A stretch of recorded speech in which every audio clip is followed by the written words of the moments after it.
The first topic is I will send you. All right, fire it over. Link, file, whatever you've got. I'm ready to dive in. What's the vibe? Hold up. AI bots taking over the net? Wild.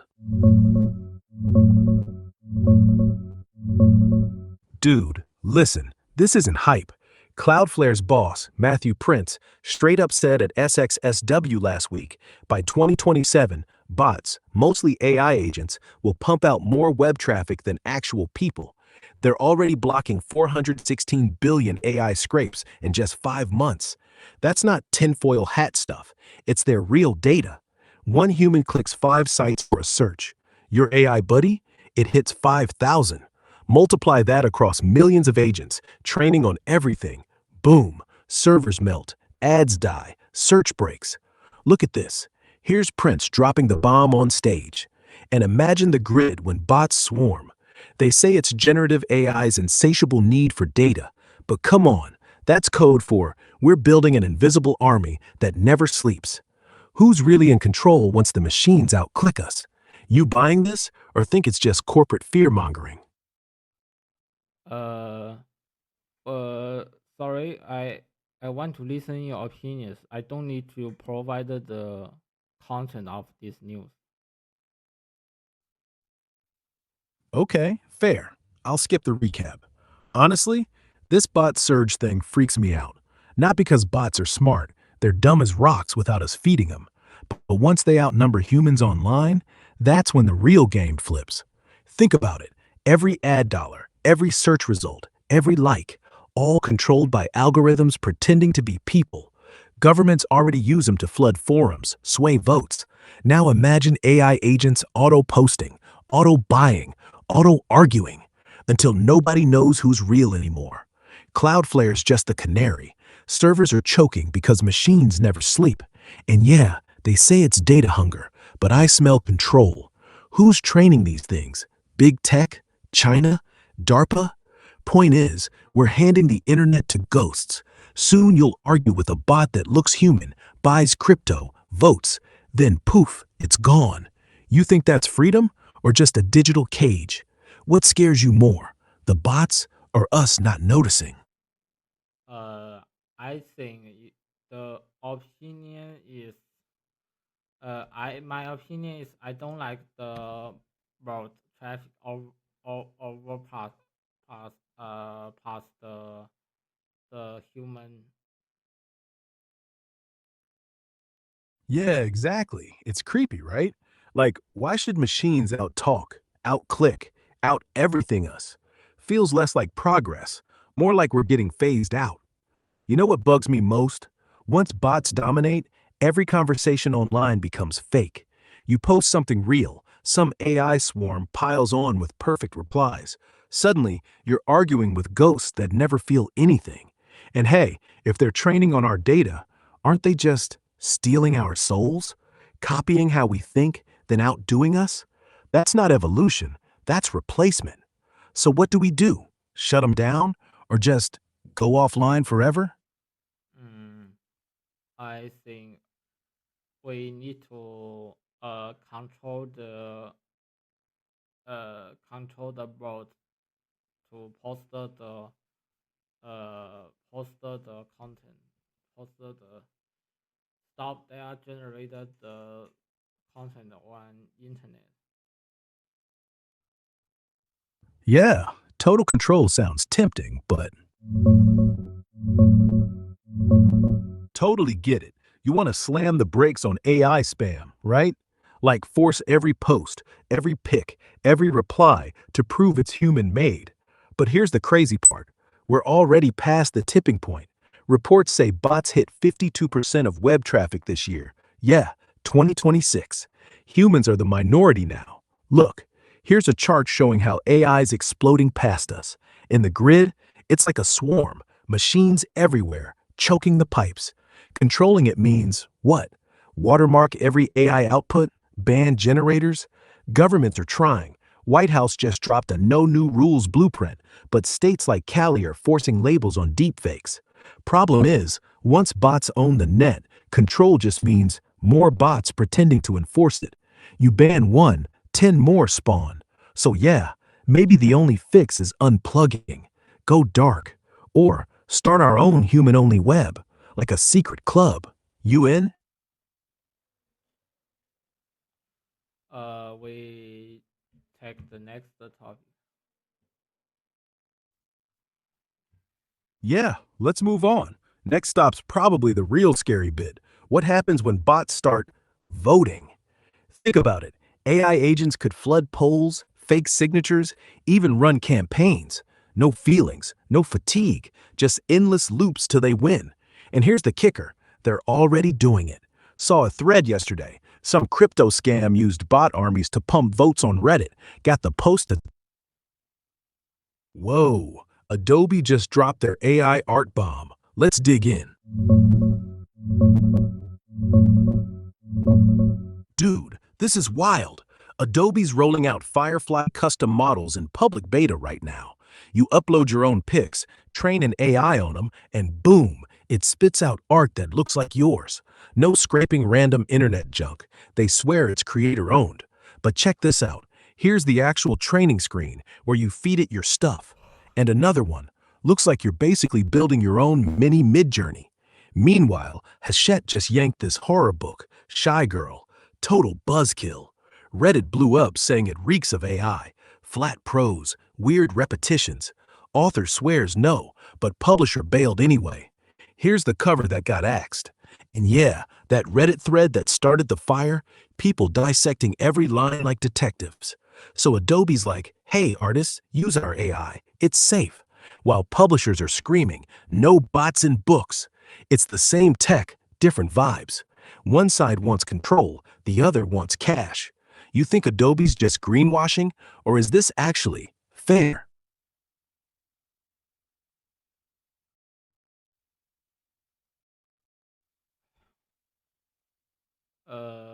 To be honest, I don't have to familiar with the Adobe. No worries, I'll keep it simple.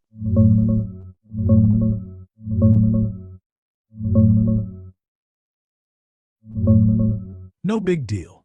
Adobe's basically the big software company behind Photoshop and all that. Their AI thing, Firefly, it's like Photoshop but with a robot brain. You type draw a dragon in my style and it makes one. Except now, in this new beta, you feed it your own photos or drawings first. Like drag in 10 pics of your face or your sketches. Boom, the AI learns your vibe and starts cranking out stuff that matches. Here's the upload screen. Super simple, just drop files.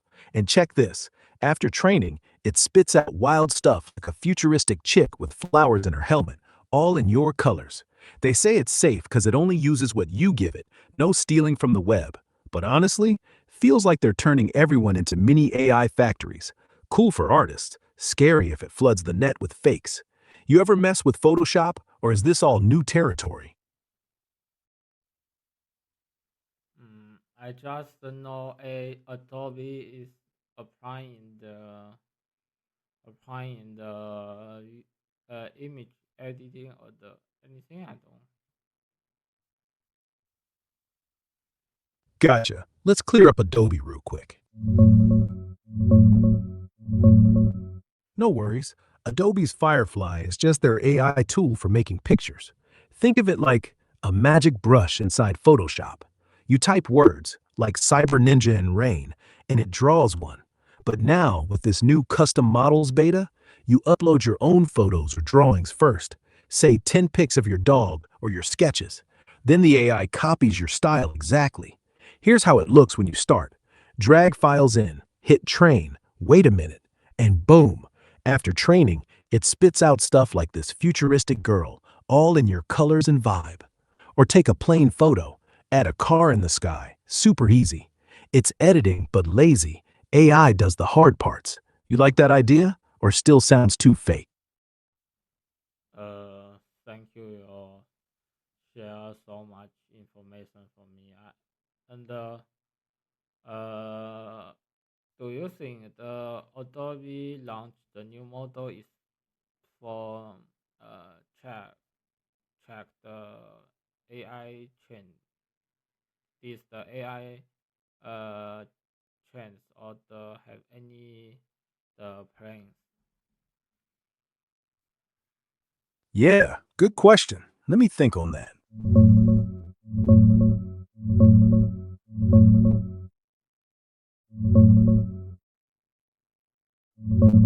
Yeah, spot on. Adobe's definitely riding the AI wave, not just following it. This custom models beta, it's straight up them saying, hey, everyone's going nuts for personalized AI. Let's own that. They launched it 3 days ago, March 19th, 2026, because creators are screaming for control, not random mid-journey junk. Your style, your rules. Train on your photos, get consistent art without the chaos. Look, here's the actual interface where you drop your files and hit train. And after, it pumps out stuff like this, your vibe, but AI boosted. Or even wilder helmet girl with flowers, trained from scratch on user picks. Their big plan? Adobe's 2026 Trends Report calls it democratization of creativity. AI for everyone, but locked to real assets, so no lawsuits. They're bundling 30 plus models now, unlimited gens for subscribers. It's all about staying ahead of Google, Meta, whoever. But honestly, feels like they're turning artists into data farms. Cool for pros, scary if it floods everything with your AI clones. You think it's smart business or just another step toward fake everything? No, I just curious. Adobe really have any competitor in the AI image generation? Yeah, good question. Adobe's got rivals everywhere.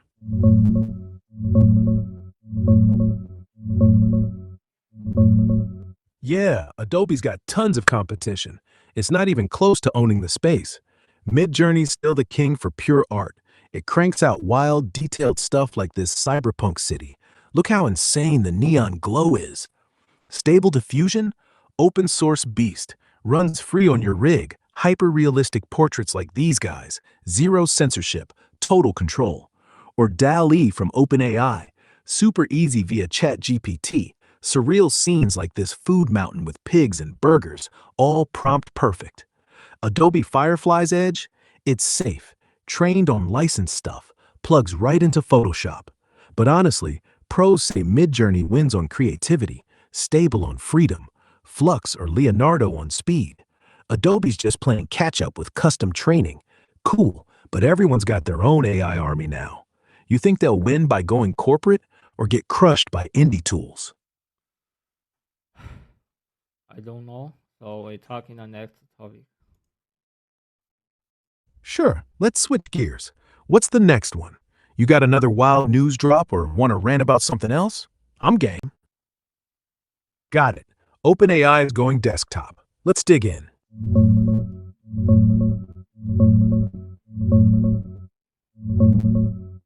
Dude, OpenAI is ditching the browser-only ChatGPT for a full-on desktop super app. ChatGPT, Codex coding, Atlas browser, all smashed into one window. It's not just convenience, it's a trap. They want you glued. Your AI researcher agent runs wild, autocodes, browses, researches, while quietly slurping your every keystroke.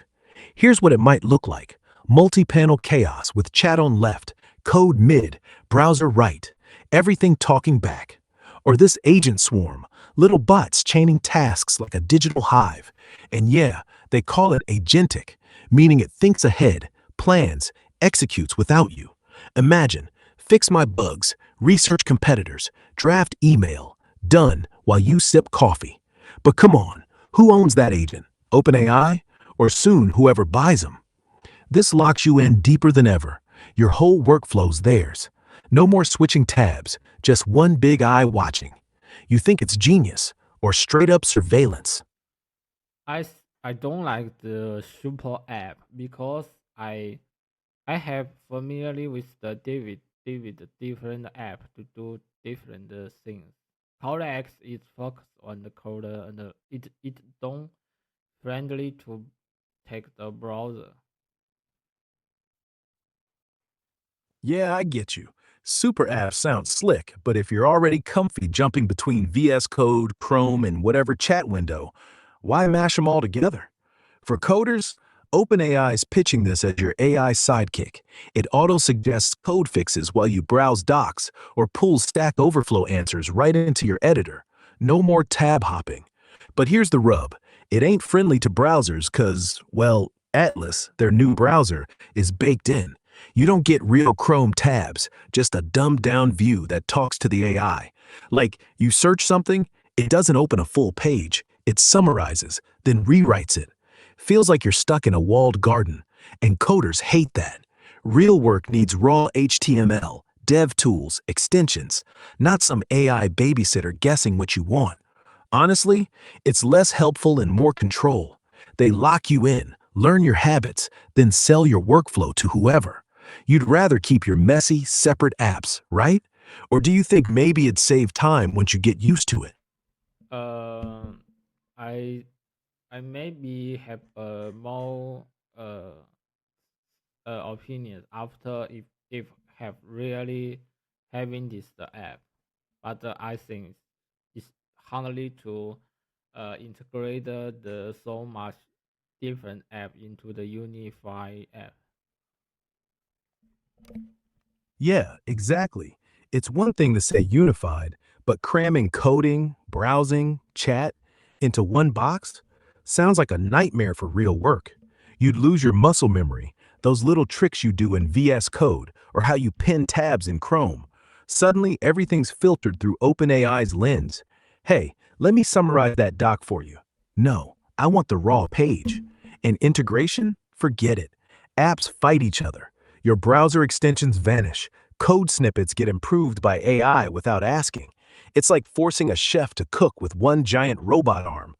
Honestly, I'd rather keep the mess. Separate tools mean separate control. You think you'd ever try it? Or nah, stick with the chaos. So we talking the next topic. Yeah, let's keep rolling. What's next? You got another headline or want to dive deeper into something? Oh man, Google's handing out free AI brain scans. Let's dig in.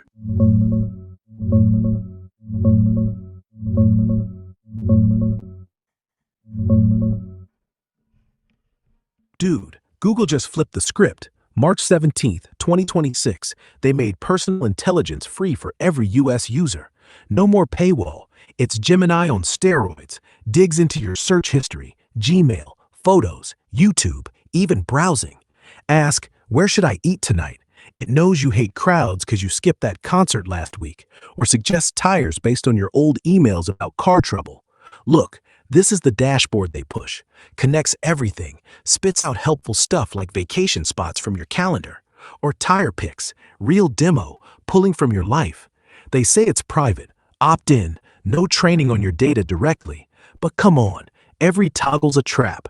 Here's the privacy screen. One click and Gmail's open book. And yeah, that eye on your inbox, straight surveillance. Experts are yelling. Cyber folks warn most people don't even notice it's on. This ain't help. It's Google building a profile so deep, they own your thoughts before you do. Free? Sure. But you're the product. Again. You gonna turn it on or delete everything and go dark? Uh, so the personal intelligence, what does different compare with the traditional chat bot, chat bot? All right, let's break it down quick.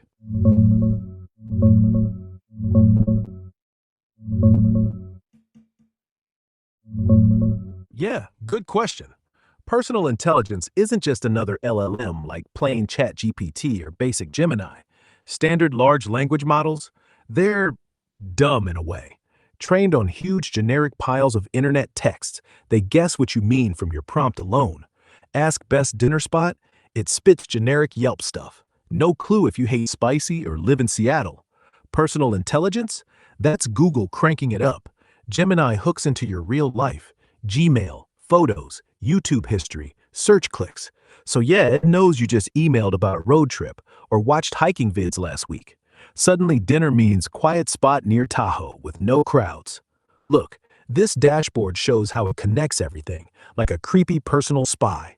Or this one, prompts pulling from your actual world, not random data. Biggest diff? Privacy. Traditional LLMs forget you after each chat. This remembers forever unless you toggle it off. Here's the switch, off by default, but one click and your inbox is fair game. They swear it doesn't train on your stuff, just reasons over it. But dude, that's still them owning your patterns. Feels less like help, more like pre-knowing you. You think that's worth the convenience? Or nah, too invasive?